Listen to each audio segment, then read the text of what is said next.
here is how we're gonna change the clock icon appearance on the iPhone.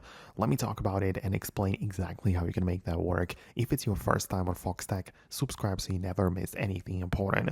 Well, you might be looking at a regular icon of the clock, right? You can see everything that in the displays at that time and all of that. However, if you hold it down on it like this, you're gonna see some options. First of all, the ability to delete it, quick actions like set up a timer or alarm, and at the top you also see like different sizes of this, right? So we can see that the first one is selected, which is for the regular icon, just like every other app, but I can as well tap on the other next to it and it's going to expand it, make it like 4 times larger and turn it into an actual widget.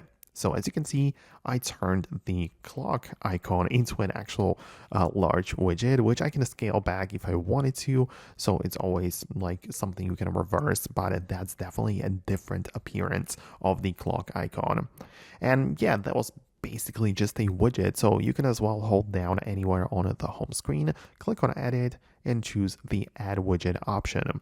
This will give you the ability to scroll through all of the different apps, and a clock should be definitely one of them. So you can see that was the widget which I turned the clock icon into, but you can as well add a different style. So you can pick from the analog clock or digital and different like colors and frames, and you can even pick like different countries. So choose a clock which displays time in a different location and even multiple clocks. So plenty of ways to play around with it and get the most out of it. So I hope it helps. Let me know your thoughts and opinions below in the comments if that was the thing that you are looking for. If so, just hit the thumbs up and I'll talk to you later in the future uploads.